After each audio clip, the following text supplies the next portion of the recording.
Krishna, Krishna Krishna, Hare Hare, Hare Rama, Hare Rama, Rama Rama, Hare Hare.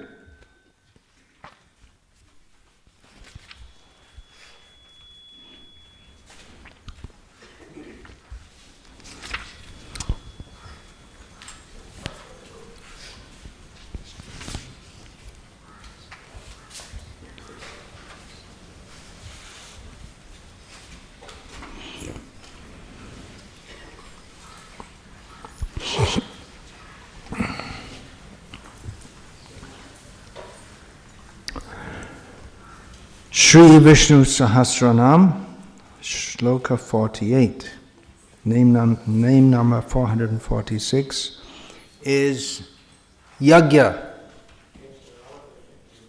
a well-known word in all Indian languages, including Tamil, I believe.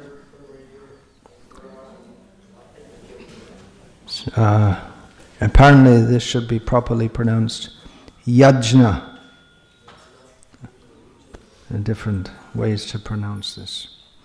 But in modern Indian languages, the JN is always pronounced Gya. So this is a name of Lord Vishnu, specifically as described in Srimad Bhagavatam, Canto 1, Chapter 3, Text 12. The seventh avatar is the son of Prajapati Ruchi and his wife Akuti. He controlled the period during the reign of Swayambhuva Manu and was assisted by demigods such as his son Yama.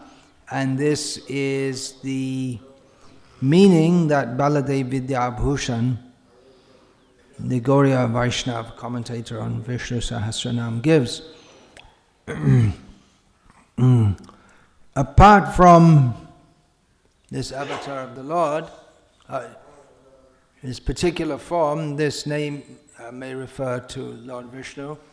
Otherwise, it's a well-known word meaning what's translated into English as sacrifice. The word sacrifice, like many other words in English, has several meanings. One of them being a ritual sacrifice, a ritual offering, or ceremony of offering, religious ceremony of offering, which in many cases, in many religious systems in the world, involves the killing of animals and offering them to the various spirits or gods or God that is conceived of by the offerers. So there are various levels of this. The very lowest level is the offering to spirits, low-class spirits.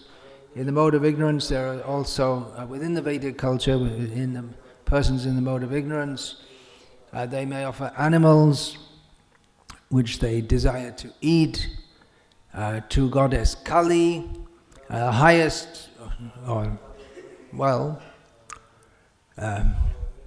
high level, we can say, of Vedic culture. There are also animal sacrifices, Gomedha, Ashvamedha. These sacrifices, that means sacrifice of a cow, and sacrifice of a horse. These are forbidden in Kali Yuga and in many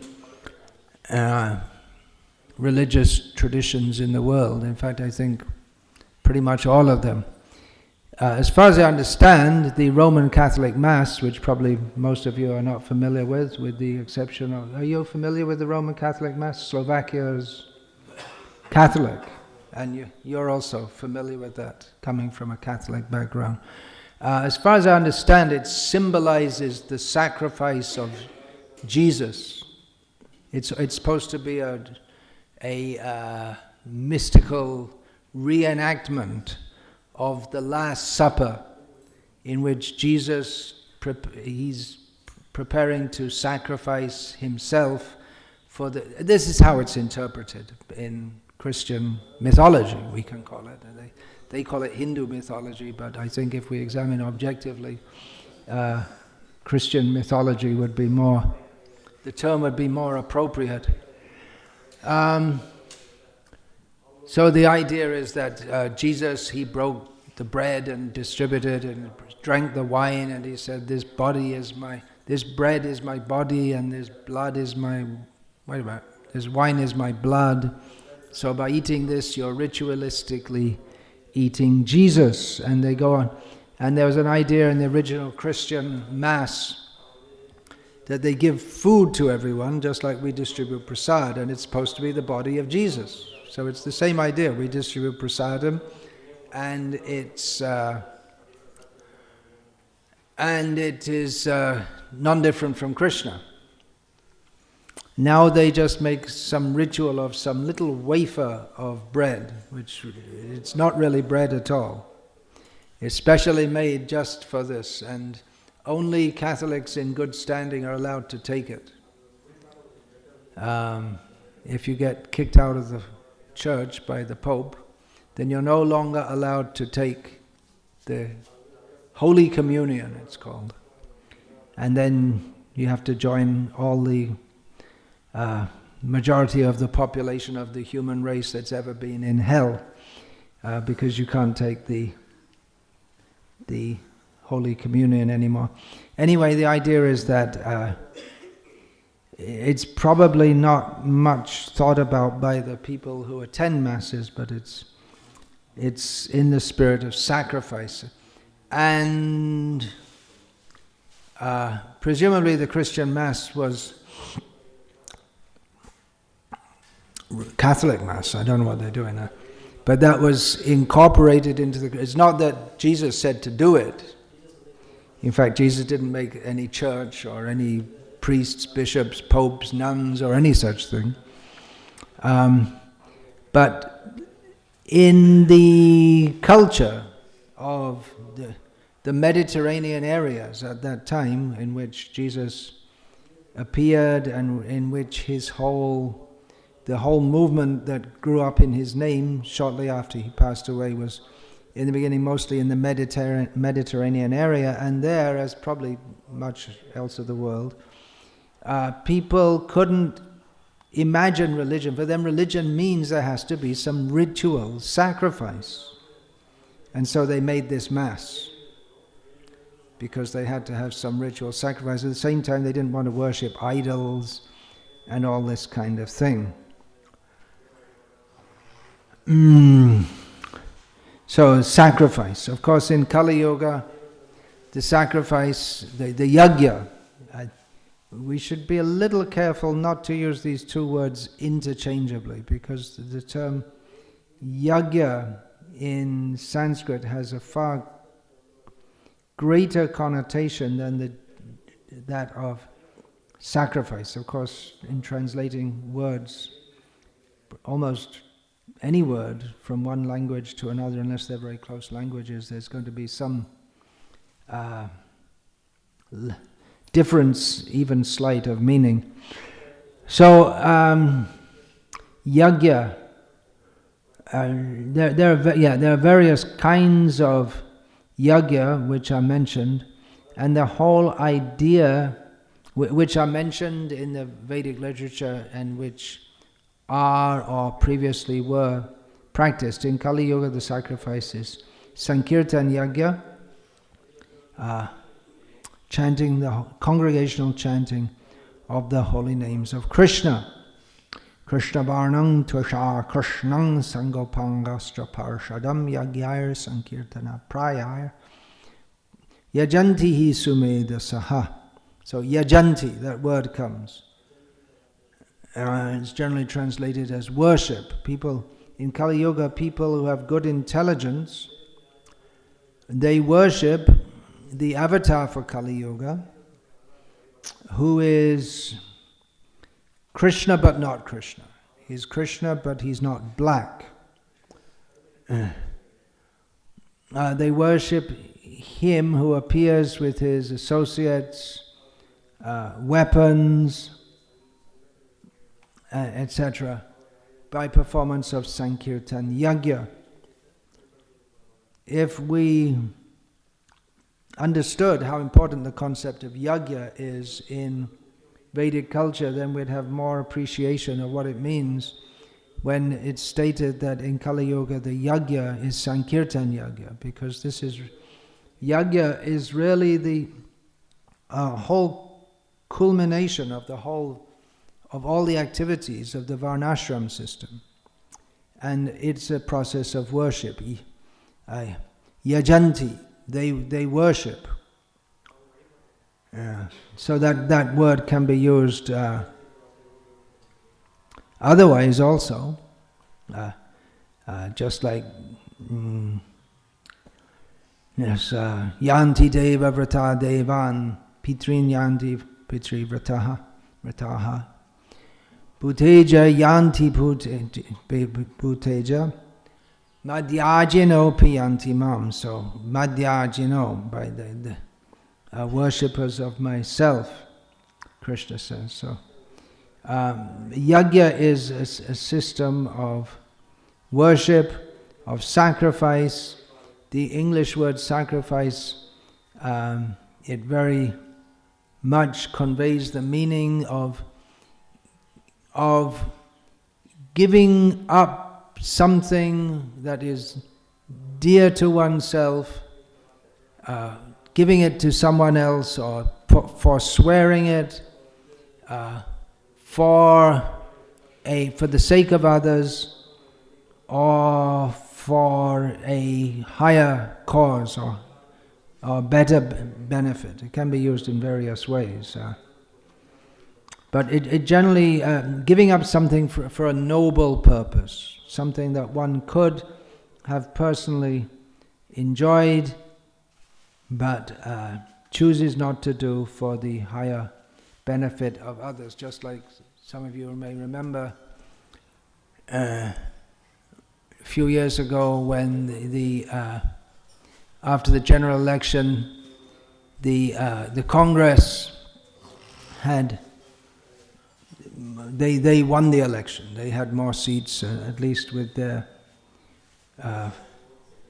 fair weather friends. They could form the government, and it was expected that Sonia Gandhi would become the Prime Minister or Prime Ministeress, but instead I don't know what it is, ministeress? Is there any? I don't even know if there's any such word in English. There is in Sanskrit, mantri, mantrini. But she instead she instead decided that Manmohan Singh should be invited by the president to form the government and be the prime minister. And in a newspaper headline it said, the supreme sacrifice. She sacrificed the opportunity to directly mess up the country and instead did it indirectly. Oh, sorry, we're not supposed to be political here. All right, I'll retrieve that. I'll retrieve that statement. Anyway, you get the idea. So sacrifice, sense of giving, and sacrifice an animal. In Islam, there is the idea of sacrificing a camel,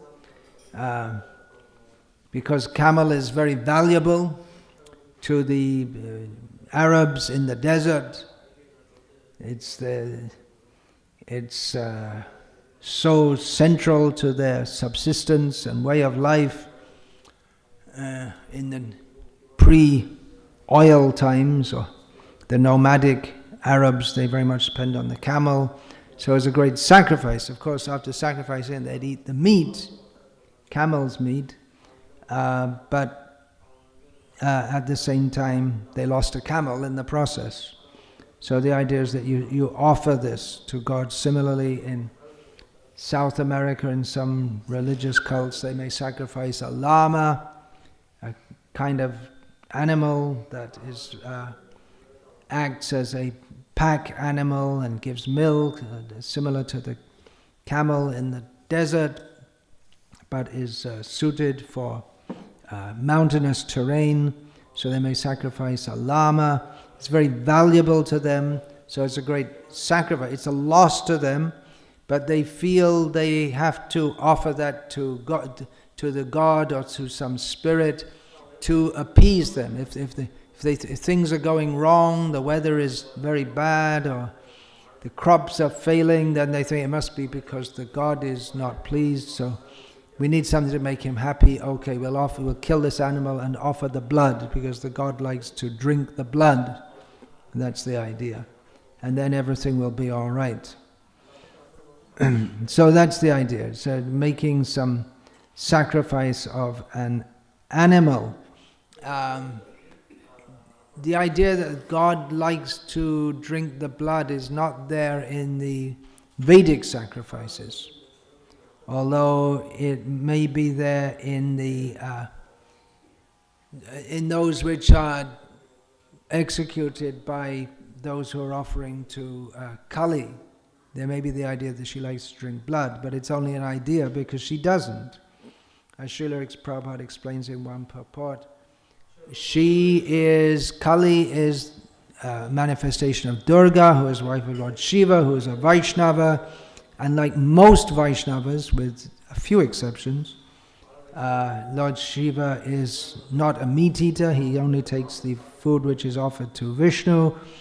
And Durga, as a good wife in Vedic culture, there was a concept which the older ladies here might have grown up with, which is more or less gone and forgotten now, that the wife would eat the remnants of her husband's food. So she's also a vegetarian. So then if this is offered to Kali, the sheep or goat, it just reminds me, coming here in the morning, when you're going out in the city in Tamil Nadu, especially on a Sunday, keep your eyes closed, Sunday morning. It's not good to see all this, so much meat. Very bad. We should make propaganda. Stop all this animal killing. People are suffering so much.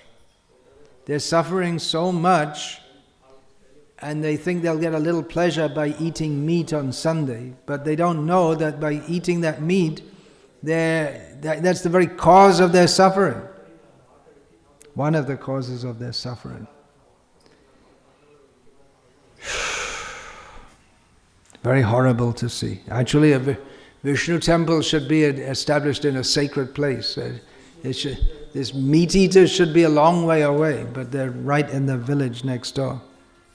As in some holy places in India, the sale and consumption of meat and killing of animals is banned. In Rishikesh, for instance.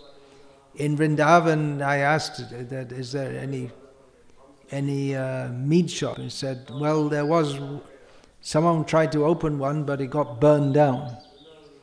So good.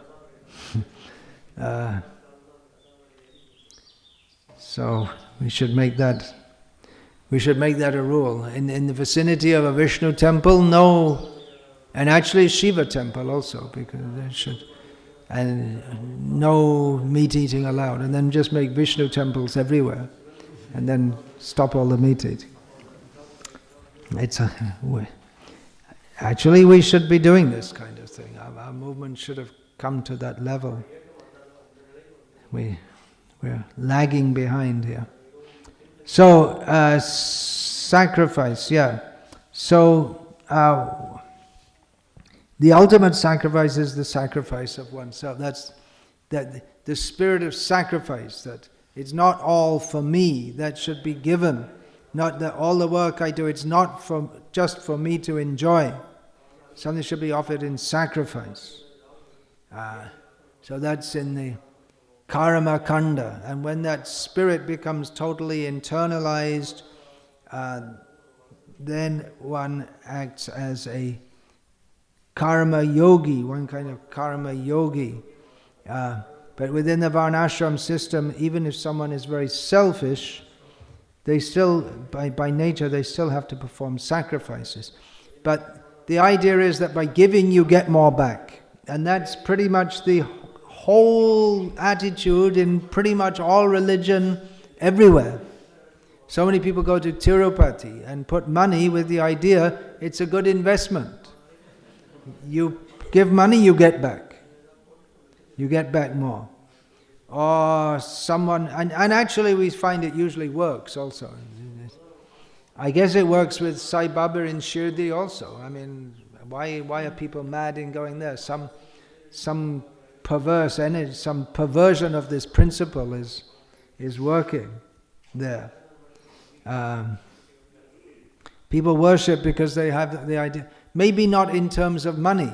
There are some temples where people think, I'll go and give something, I'll get something that I want, like passing my exam, getting a visa for America, getting children for childless couples. The idea is you offer something, but it's like a bribe. That, okay, I know you like these offerings, so okay. And even the demons do that. To be religious and offer something to God is not in and of itself a sign of being a pious person. Because we see even Ravana and Hiranyakashipu, they worshipped Shiva. So their worship was not in a spirit of, there's not the spirit of sacrifice. One may perform sacrifice, but the spirit is, I'm giving, but I want something back. And that's mentioned by Krishna in Bhagavad Gita. What is that? Nama yagyaste dambhena vidhi purvakam. The demons, they perform sacrifices in name only, but with great arrogance and not according to the proper system. So performing a yajna in and of itself is not, going through the rituals of it is not in and of itself pious, but it's meant to live to this, meant to lead one to the spirit of Atma-nivedana, of fully giving oneself to Vishnu. That's the idea. Bali, we have Bali Maharaja, and the word, he fully gave himself to Vishnu. He gave everything he had, including he sacrificed his prestige and not only the whole universe, but he sacrificed his prestige. With it went his prestige and his power, and quite possibly even all the friendships that he had. He was prepared to go to hell for that, because his guru warned him that you'll have to go to hell for disobeying me.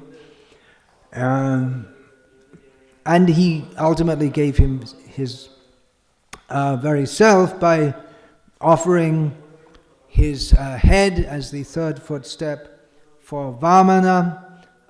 The space covered by his head was very insignificant compared to half of the universe, which each of the previous two steps had done. And Vamana stretched out his hands to cover the sides also. It was very insignificant, but it was symbolic. It symbolized that I'm giving my very self. And in sacrifice, sacrifice for an animal in particular, is called Balidan, the offering of Bali. That means it means an offering, one who's. So the system of yajna in the varnashram system is supposed to the idea that, well, just don't keep it all for yourself. Idam Narayanaya Namama, they offer to Narayana, or you may offer to some demigod. The other names of Vishnu come in the Vishnu-sahasranama. He's actually Yagyeshva, Yagya Bhuk, the Lord of sacrifice, the enjoyer of the sacrifice, even though the sacrifices may in name be offered to others. So the idea is to go from offering something to not to mentally forswearing something, to take one from the platform of selfishness to the platform of selflessness, to the platform of completely giving oneself to Vishnu. So that's the psychological progress of those engaged in performing yagyas. And of course, yagya it doesn't mean just this ceremony there, but the public yagyas, which are big yagyas, public yagyas, which are organized by kings. They become the yajaman, or the person on behalf of whom the sacrifice is performed. The king does so engaging the brahmanas, who are the yagyiks, or the performers of the sacrifice. He engages them, and as the yajaman, he represents all of the people who have cooperated. For instance, if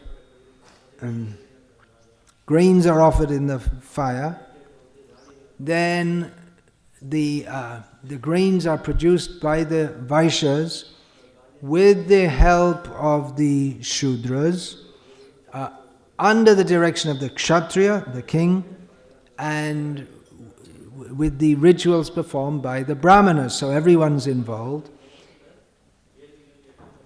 The animals are also involved, because the bulls also help to plow the fields for production of grains. Ghee, similarly, ghee is offered in the fire. So that's a combined effort. It's a combined effort of all the society. It symbolizes the offering of all the work of the society, in so that everything is offered to Vishnu. And others, the Baba will shave the yajaman, the king, at the time that he's initiated for performing the sacrifice. One takes a special initiation for performing a major sacrifice. The weaver will give new clothes, which are to be worn by the king and the queen during the time of the period of the sacrifice, very simple clothes, and by the brahmanas who perform the sacrifice, and by others also. The potter makes pots. He has to provide so many pots, and so for the sacrifice. And in this way, everyone is engaged. And if they're not engaged, there may be someone like the local doctor.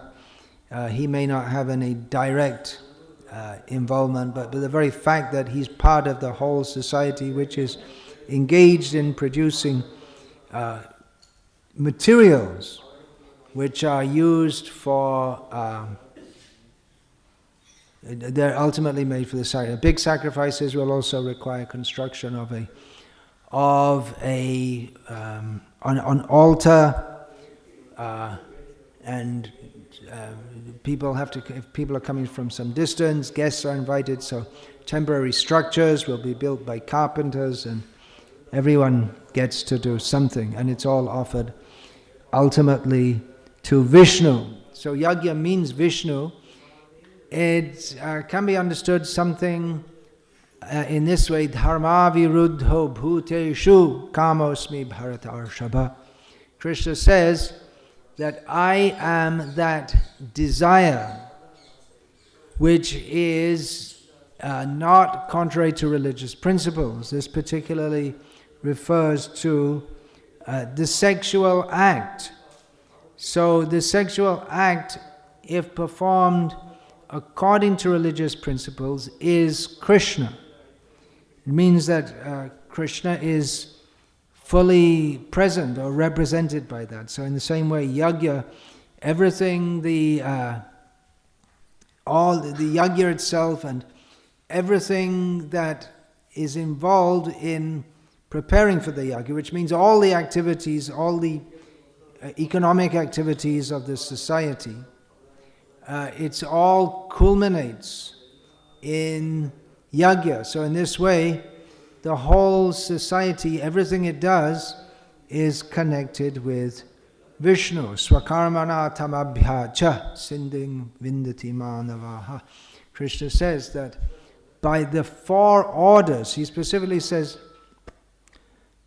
Hare Krishna, the 4 orders, Brahmana, Kshatriya, Vaishya, Shudra, he specifies them, and he says that by doing their particular work as they're supposed to do it, they worship Vishnu, and in this way they can achieve the highest perfection. So this Varnashram system, it regulates human society in such a way that everyone can achieve the highest benefit by worshipping Vishnu in yajna.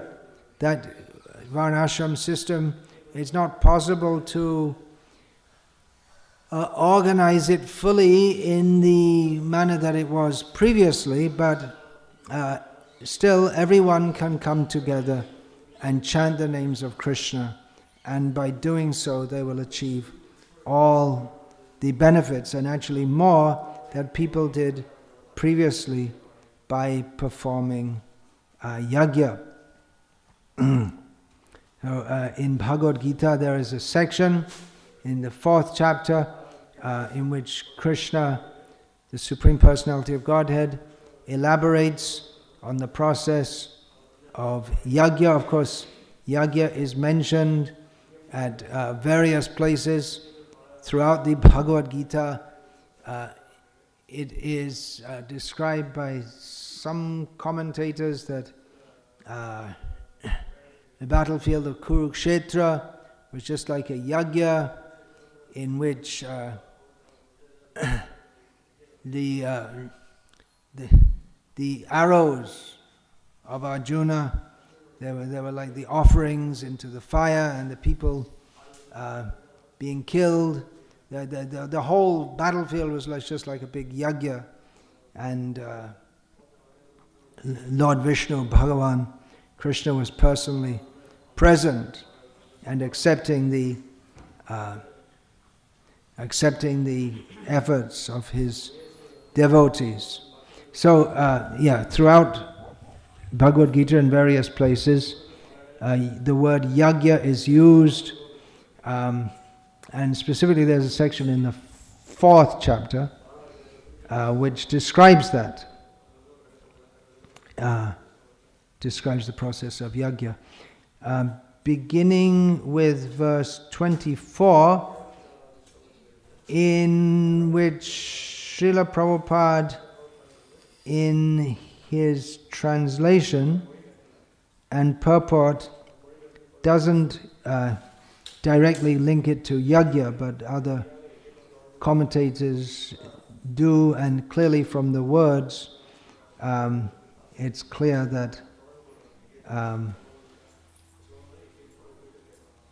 it's spoken in the context of yajna. That will become more clear from the next verse, verse 25.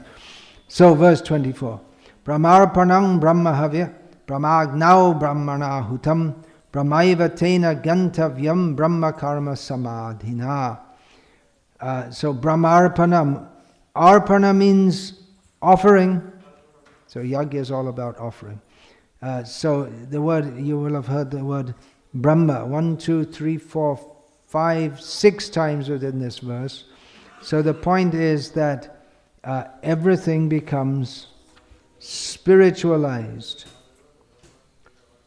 Actually, I should have started from verse 23. I'm just wondering where to start here. Okay, verse 23. I'll read that first. Gata sangasya muktasya jnana avastita chetasaha yajna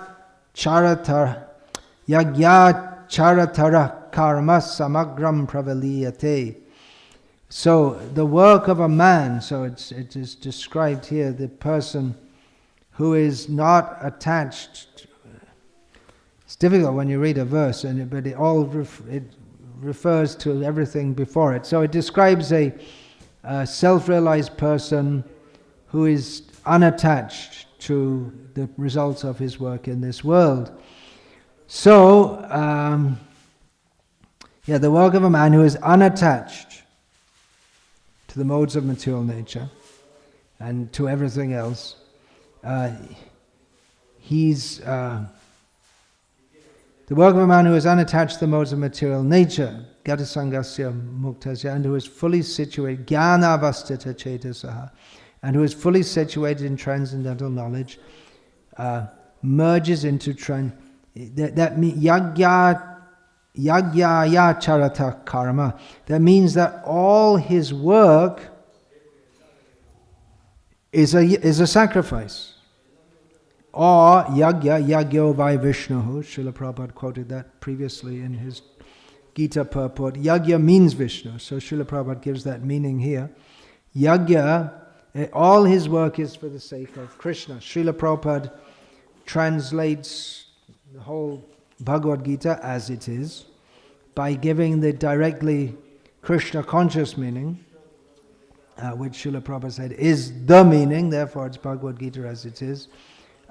But it could be understood in other ways,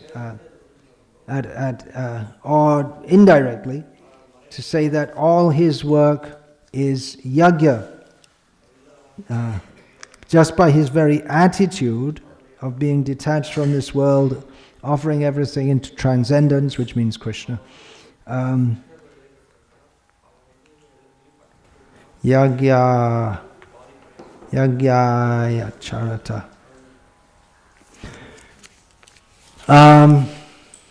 So everything, all his work merges entirely into it all becomes a yagya. Everything he does becomes a yagya. And then brahmarpanam, everything he offers is spiritualized. Then havi means butter, particularly that butter or the ghee which is offered into the fire of sacrifice. So it all becomes, although it's material, it's material. It's in modern terms we'd analyze in terms of chemical composition and polyunsaturated fats and all that kind of thing. But it's offered, it becomes spiritual. Brahmagnau, the fire or fires, they become fully spiritual because of the attitude. Actually, everything's spiritual, but the spiritual dimension of everything is closed off to us because we don't have the spirit of sacrifice. We have the spirit of enjoyment. But the spiritual nature opens and reveals itself or himself, and we become admitted into that. Hare Krishna. Could everyone who has not turned off their cell phone please do so? And any other device, children's toys or whatever that may make some sound. We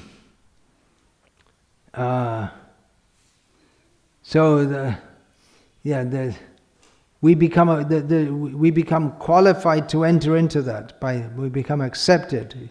Krishna reveals himself. The fire, hutam, again means that which is offered. So I'm going to check that. What is the difference meant here by arpana and huta? Because they have similar meanings, but undoubtedly there will be some important difference also.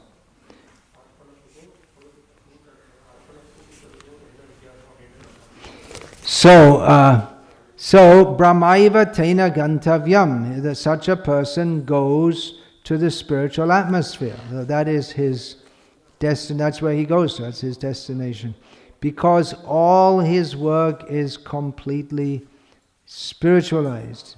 He has a complete absorption in the spiritual while he's engaged in apparently material activities.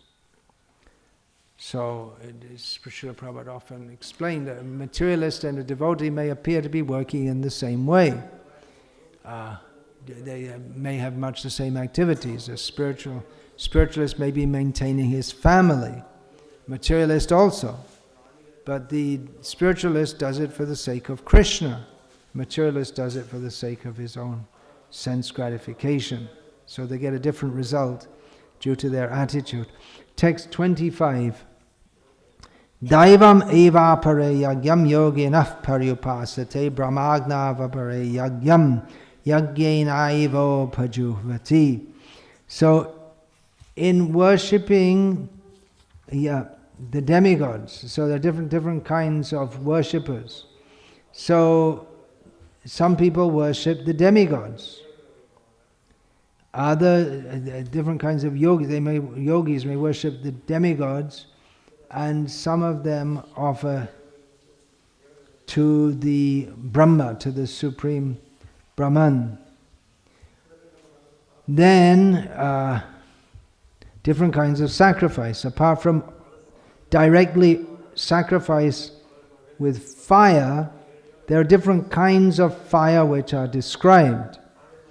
And in Shastra, there are the different kinds, 7 different kinds of fire, but there's another idea of sacrifice is given in the next few verses. Shrota din indriyanyanye samyam agna shujuhvati shabda din vishayananya indriyagna shujuhvati.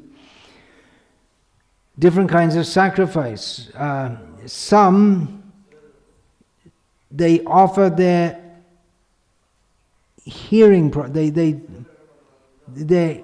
all their senses beginning with hearing, they offer into the fire of mental control, of samyama. So all the brahmachari, unadulterated brahmacharis, they offer all their senses are controlled, beginning with hearing. By hearing, then they're able to control all their senses. Because they hear, they understand what should. First of all, they hear orders and they follow, and then they hear and understand why they should follow. In this way, they control their mind and all their senses, and this in itself is a yajna. The fire is the fire of mental control. And others, in brackets here, Srila Prabhupada writes, the regulated householders, sacrifice the objects of the senses in the fire of the senses. So, the brahmacharis, they offer all their senses into the fire of self-control. And the householders sacrifice the objects that will come up now, dravya yajna, the objects of the senses, in the fire. So this householders, they engage in, brahmacharis are not supposed to engage in sensual activities. Of course, no one can avoid sensual activity at some level, but very restricted for the brahmachari, just only for the sake of maintaining the body. Their main activity is to hear, and whatever activities they do is in the service of their guru.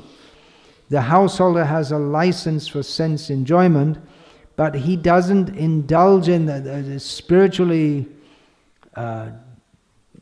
committed householder doesn't engage his senses in sense enjoyment, but rather those sensual activities of which the householder's particular license, which no other members of no other ashram has, is the license for sexual activity.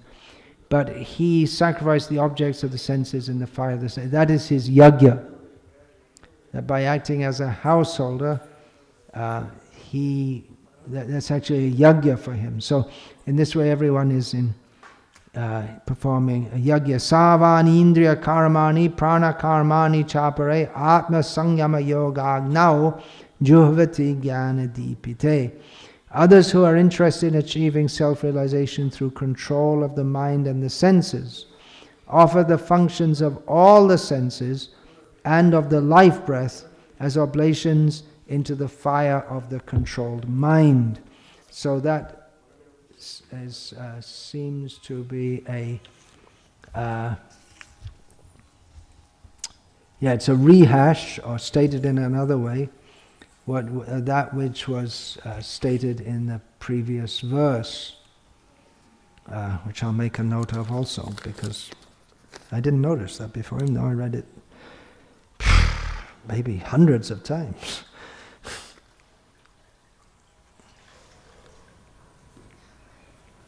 Amazing. It's such an obvious thing, and I didn't even notice it. So, text 28. Dravya yagyas tapo yagya yoga yagyas tatapare svadhyaya jnana yagyas cha yataya sangshita vrataha. So, dravya yagya, there's sacrificing one's possessions, sacrificing objects, that's offering the how, apart from big public sacrifices, the householder at home, especially the brahmana, also kshatriyas, also vaishyas at home, they perform sacrifices, yajna every day, in which one has to offer something. It maybe not be huge pots of ghee, but at least some.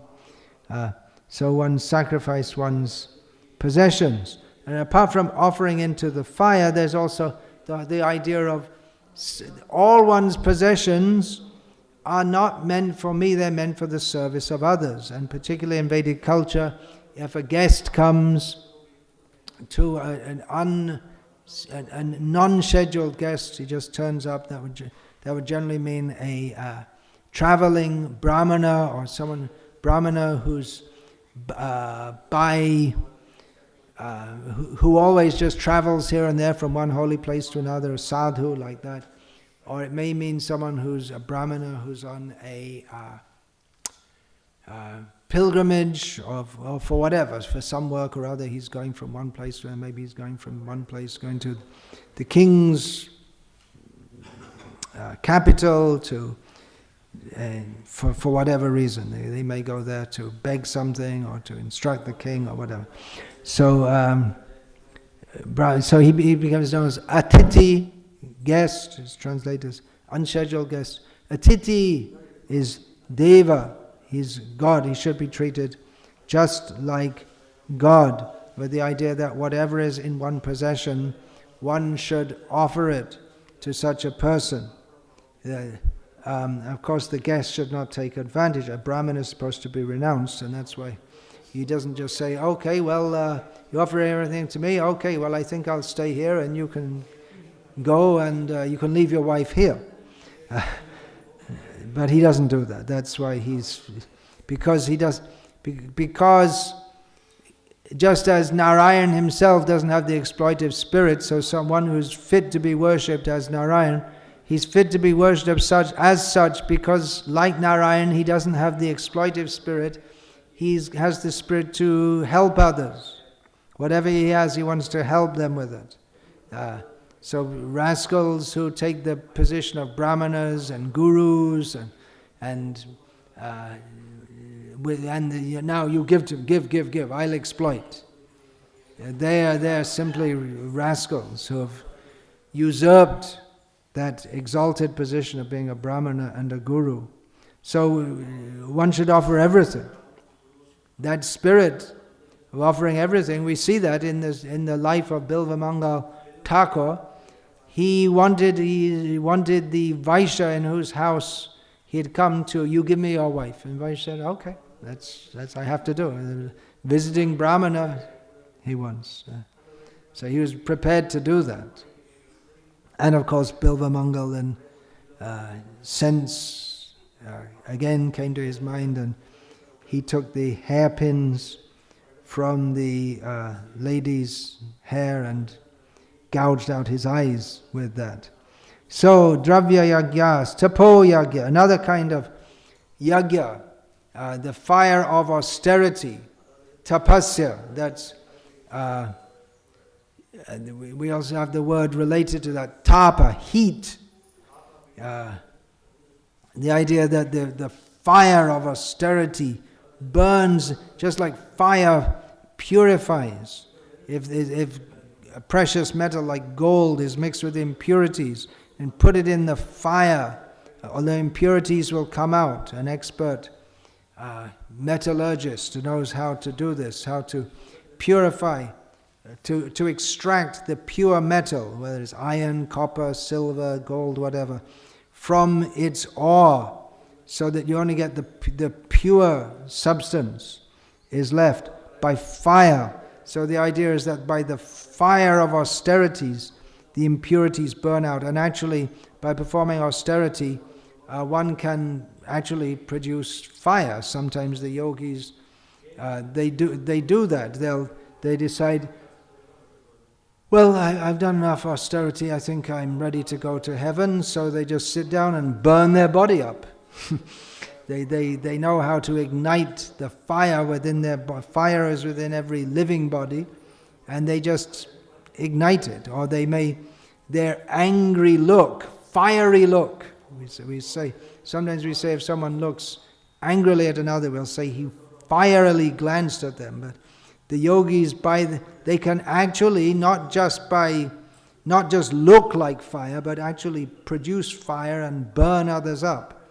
As in the case of Lord Shiva, famously with Kamadev, the god of love, who thereafter became known as Ananga. He continued to exist, but he didn't have a body because he was burned up by Lord Shiva. And there are many examples, such as Muchukunda burning up this Kala the Yavana, by the fire emanating from his eyes. So that's another kind of yagya, tapo yagya, yoga yagya, and others they perform the yagya of yoga. We should always remember in Bhagavad Gita, this word yoga comes up repeatedly throughout the Bhagavad Gita, and in fact Bhagavad Gita is described as yoga shastra.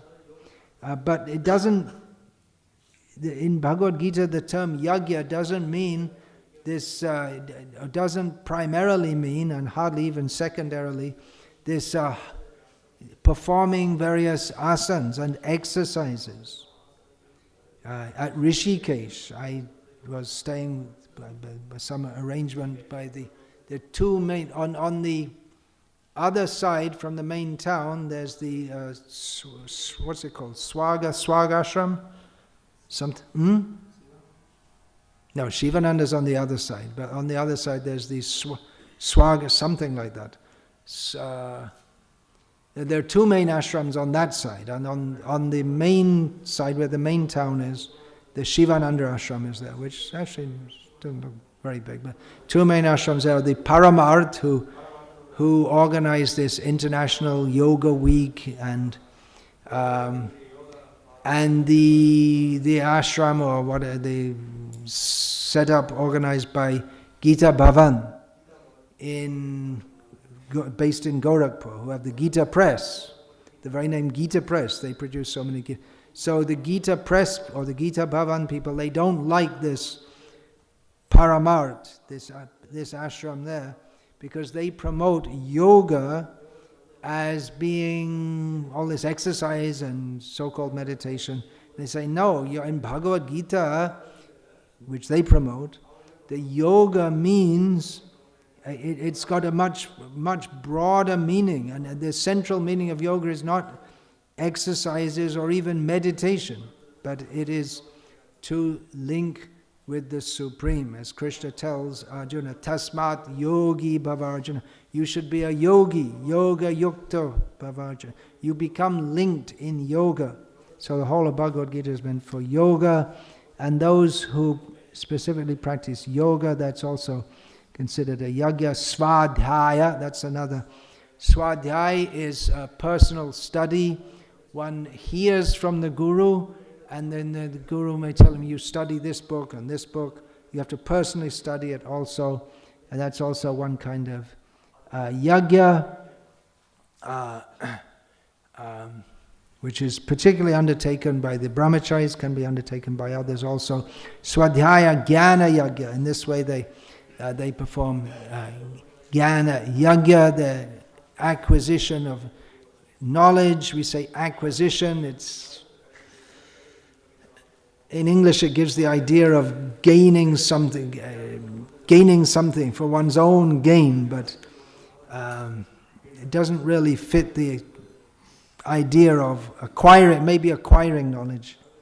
No, it's the same word, it's just a different form. Receiving knowledge, I guess that would be such a respectfully receiving, becoming enriched by that knowledge. That is one kind of yajna, which the yatis, Srila Prabhupada translates this as enlightened persons. Yati is generally a synonym for a sannyasi, a person who has renounced the world for the sake of spiritual uplift. So the yatis, they take to strict vows. So Srila Prabhupada translates this verse: having accepted strict vows, some become enlightened by sacrificing their possessions, and others by performing severe austerities, by practicing the yoga of eightfold mysticism. Srila Prabhupada translates yoga here as the yoga of eightfold mysticism. That means the Ashtanga yoga. Of course, when I say Srila Prabhupada translates, it's not just his imagination, but he'll be following the previous acharyas, particularly Baladev Vidyabhushan, who himself followed previous acharyas, or by studying the Vedas to advance in transcendental knowledge. Then, apane juhvati pranam, prane parnam tata pare, pranapana gati rudva, gati rudva, pranayama parayanaha, apare niyatahara pranan praneshu juvati. Then other kinds of yajnas.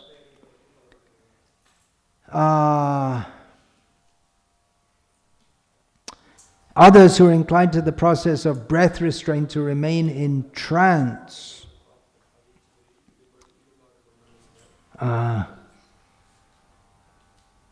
Practice by offering the movement of the outgoing breath into the incoming and the incoming breath into the outgoing. This is pranayama. The word is given in Sanskrit, pranayama.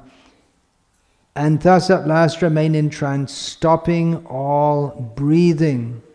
Pranapana gati rudva means they stop breathing out and breathing in. Others curtailing the eating process. It means niyata ahara, means controlled eating. Not non-eating, but controlled eating. And they offer the outgoing breath into itself as a sacrifice. So this is all very technical stuff, and Srila Prabhupada gives a summary of that in his purport. If you want to know more about it, you have to study the whole process of yoga as given in the Yoga Sutras with their commentaries, but you don't need to. Then sarve pyete yagya vido yagya kshapita kalmashaha yagya shishtamrita bhujo yanti brahma sanatanam. All these performers who know the meaning of sacrifice. So this is very important. One should know the meaning of sacrifice. Become cleansed of sinful reactions. So if you're doing it but you don't really know why you're doing it, you're not so likely to be cleansed of sinful reactions. And having tasted the nectar of the results of sacrifices, they advance towards this supreme eternal atmosphere. Yagya shishtamrita bhuja means literally means they taste they enjoy, they eat. Let's just say they eat. That's the nectar of yagya shishta, which literally means that which has been offered in the sacrifice. So that for us that means we take prasadam, it's nectar, food offered to Krishna. So I just have a quick look at this. And then, summarizing the whole thing, Krishna says, Nayam lokostya yagyasya kutonya kurusattama. Addressing Arjuna as Kurusattama, the best among the Kurus, or best of the Kuru dynasty, without sacrifice. A person who doesn't do sacrifice, ayagyasya, a person who doesn't participate. One can never live happily on this planet or in this life. What then of the next? It's a rhetorical question. And then Krishna goes on, Evam bahuvidha yagya vitata brahmano mukhe karmajan vidhitan sarvan evam gyatva vimokshase. All these different types of sacrifice are approved by the Vedas. And actually there are others also, the various different types of fire sacrifice. And Krishna is talking about, he's just spoken about different kinds of sacrifice, not just fire, but all different kinds of Vedic processes. They may all be considered yagyas.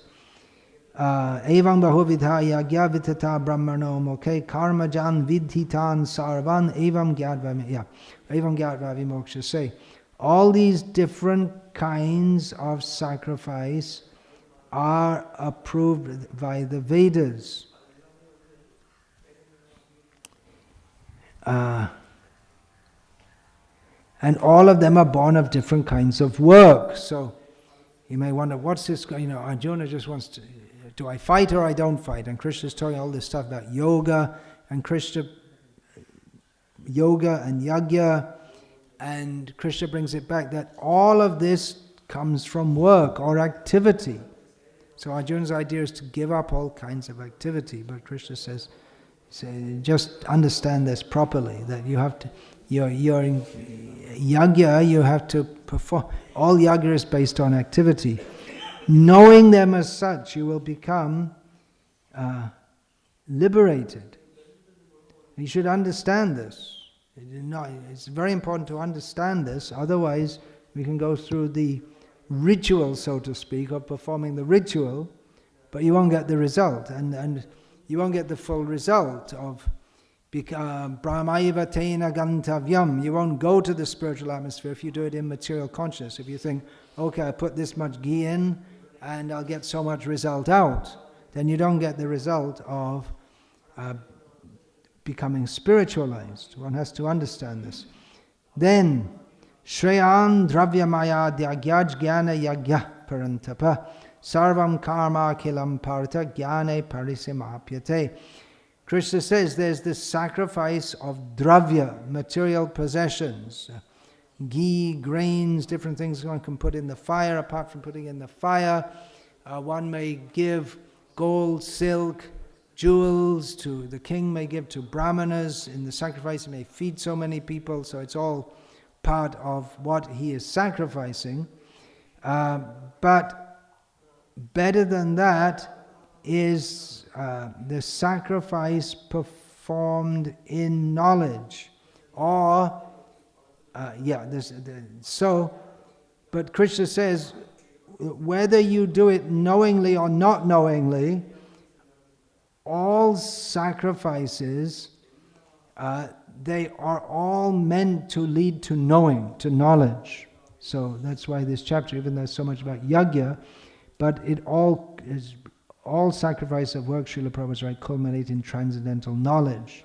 So that's the point that Krishna comes to, and next is the famous verse, Tadvidhi parnipatena pariprashnena sevaya upadekshanti te jnanam jnaninas tattvadarshinaha. So one has to know why one is doing all these things, therefore one should be approach a guru to understand. So that's that section on yagya, which is Vishnu. One should understand yagya is Vishnu. It's all non-different from him. It's all meant to be offered to him. We're supposed to offer everything we have, ultimately our very self, to Vishnu, and by doing so automatically we become freed from the bondage of karma. This whole idea of getting free from material pangs, material bondage, is effected if one worships Vishnu in the spirit that Bali Maharaj did. He was tied up by Vishnu, but to be tied up by Vishnu is much better than being tied up by Maya. Anyway, we're tied up. Either we're tied up by the ropes of material nature, Daivi Esha Gunamayi, or if we can be tied up by Vishnu, then we're liberated from material, or tied up. Actually, Vishnu told Garuda that you tie him up.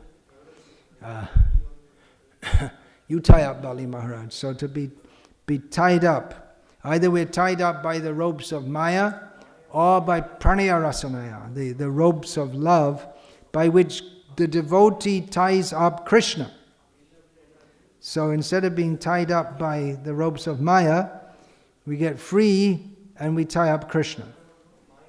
So yajna is very ritualistic, very formal, solemn, with awe, reverence, veneration. But the Sankirtan Yajna can be seemingly wild, beyond mere veneration. It's an outpouring of joy. This is the ultimate yajna. Sarva yajna. What is that? Sarva yajna hoite. Sankirtan yajna. I can't remember exactly. In Chaitanya Charitam. Sarva yajna hoite Sankirtan yajna sa. That's not exactly right. I can't remember. Anyway, but it means that from all, in comparison to all the yajnas, Sankirtan yajna, it's not only the substitute in Kali Yuga because we can't perform all the other sacrifices, but it's actually the best of all yajnas in any yuga. And in any yuga, when performing sacrifice, yajnas, one has to chant the names of Vishnu. So that's actually that's the essence, of course not chanting, but with the spirit which is reified or made concrete and positive by pouring items into the fire. But that spirit of I'm giving myself to Vishnu, that is the essence of Sankirtan Yajna.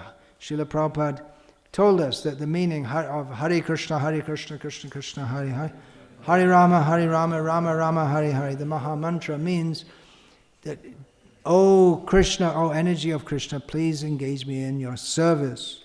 And this is applicable from the very beginning stage of devotional service, even up to the highest level. The devotee, he simply prays to be engaged in the service of Krishna. Sarva Jagya Hoite Nama. I can't remember. No, that's a different verse altogether. It's Chaitanya Charitamrita, Bengali. Sarva Jagya Hoite Sankirtan Jagya Sa, something like this. You can type in Sarva Yagya. Hoite is spelled H-A-I-T-E. Prana.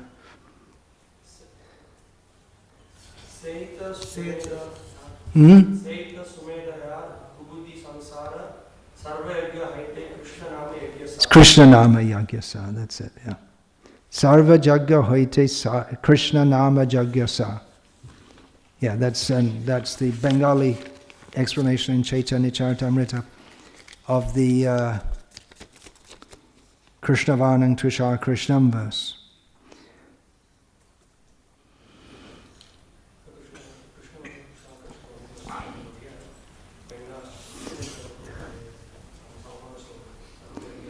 So yajna by yajna, one becomes happy, materially even.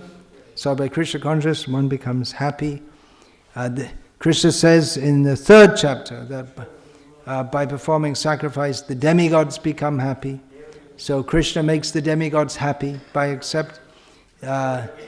He, as the actual acceptor of everything in the sacrifice, he also gives. That's the one name that was just given just prior to this, Samihana.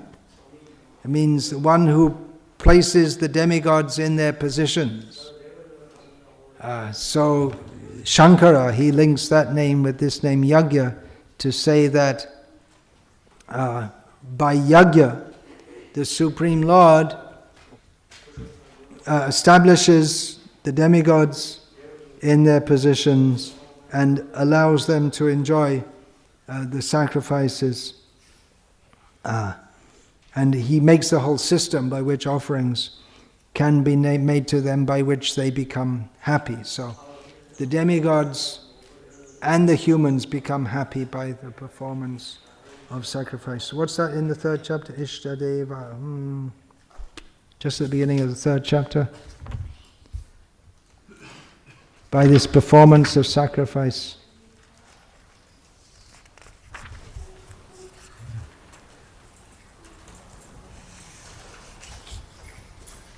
Devan bhavayatanena te deva bhavayantu vaha parasparam bhavayantaha shaya paramavabsyata. The demigods being pleased by sacrifices will also please you. So both the humans and the demigods become happy by sacrifices. And thus by cooperation between men and demigods, prosperity will reign for all. Ishtan bhogan hivo deva. Yeah. So Hare Krishna. Any questions about this, please?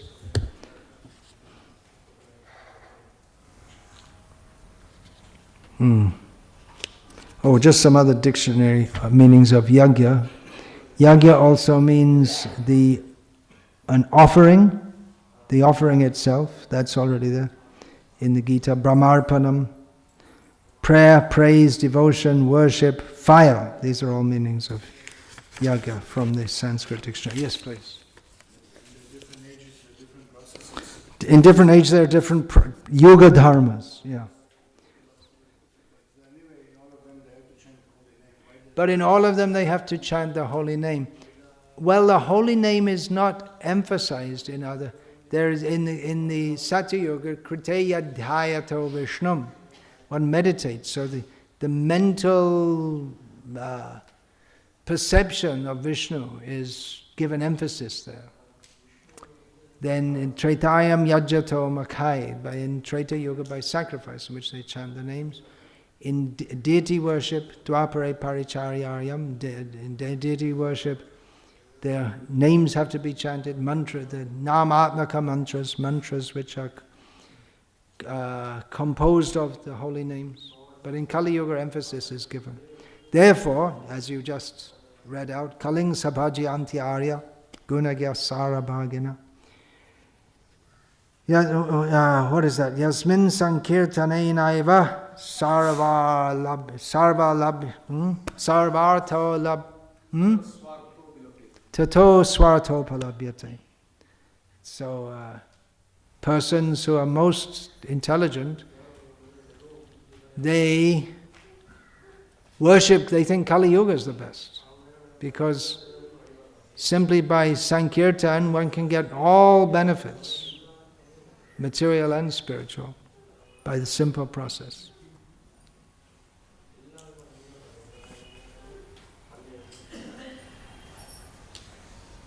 Sarva swarto palabhyate.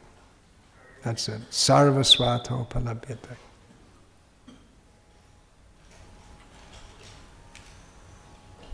So, if you have time and inclination, you can study, and we'll find layers and layers of depth in all of this, in every word of Shastra. And actually scholars in other traditions too, due to Quranic scholars, or they'd study the Quran and the Hadith and all this, and biblical scholars, they find so much meaning in all the statements, but they have to study it in the original language to find out all the meanings. There's still, generally there's this idea that it's being promoted that Muslim means someone with a rag on his head who goes around shooting people. and chopping their head off and blowing them up and all this kind of thing. But there are many schools of Islamic study where they of course, I'm not just talking about the madrasas. There are thousands of madrasas in India where the young children go, but people whose whole life is dedicated to deeply studying particularly the Quran, and there's also Islamic jurisprudence, different schools of that, and there's very deep biblical study both by Jews and Christians. Anyway, going off the point here. Yourself? You're going to ask something? No. What is the importance of fire sacrifice in ceremonies during Kali Yuga? What is the importance of fire sacrifice during ceremonies in Kali Yuga? Not essential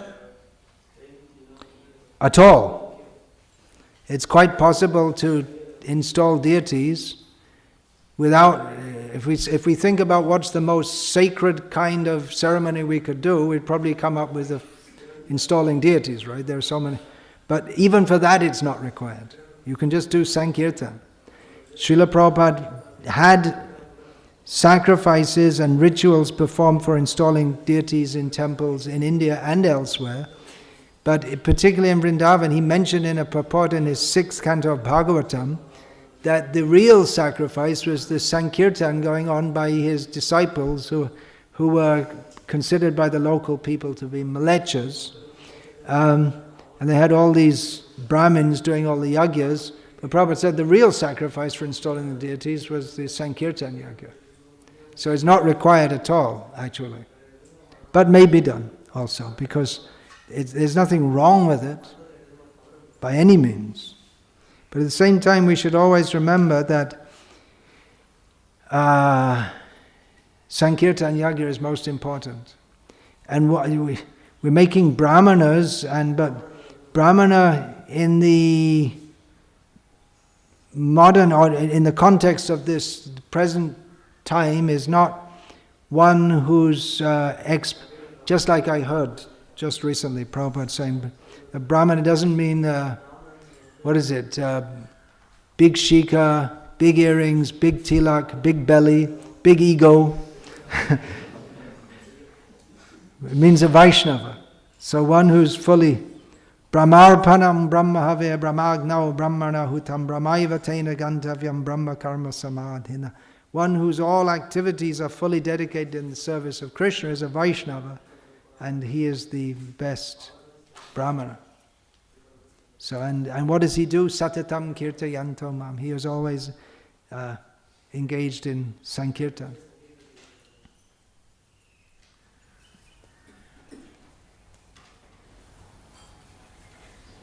So, Hare Krishna. Oh, where's my pen? What did I do with that? Okay. Running out of space here.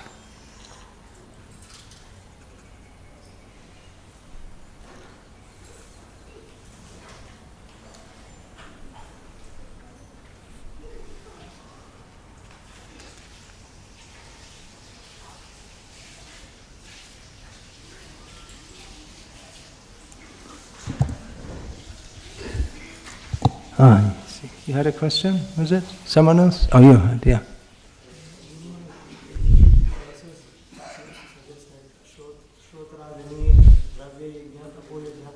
They're all same. There's no, we give importance to hearing, but we give importance to hearing. Well, Krishna does specifically say, what is that? Shreyan dravya maya yagyas jnana yagyas tata pare. He specifically said that one who performs sacrifice in knowledge is better than one who simply performs it without knowledge.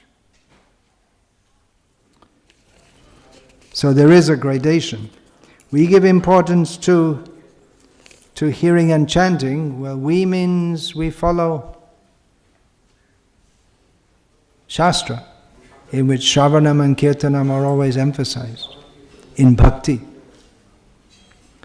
Whereas in karma kanda, the work and sacrifice is emphasized. But in bhakti, the shravana and kirtan is emphasized.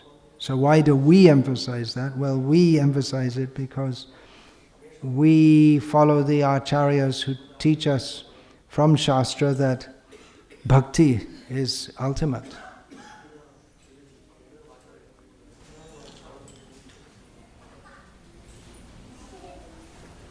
So what Krishna states here, as Srila Prabhupada presents Bhagavad Gita as it is, the only meaning of Bhagavad Gita is bhakti, to surrender to Krishna. But Krishna is also speaking for the benefit of people who are not convinced of that. So he's giving... Actually, Krishna could just have said at the beginning, Sarva dhamman parityaja mam ekam sharanam raja, bas, finished. But he's explaining all these things for the benefit of people who are not convinced about that.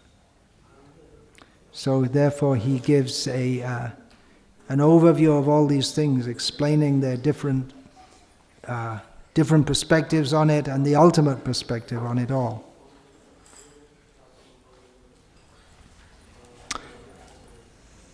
Hare Krishna! All glories to His Divine Grace, Srila Prabhupada. Hare Krishna!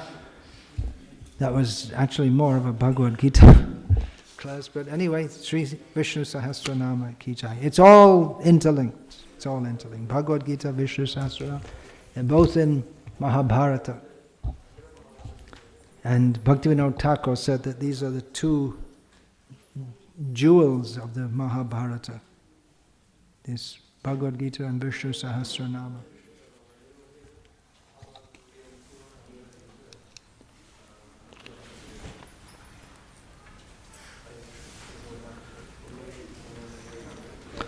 Okay, Hare Krishna. It's over for now.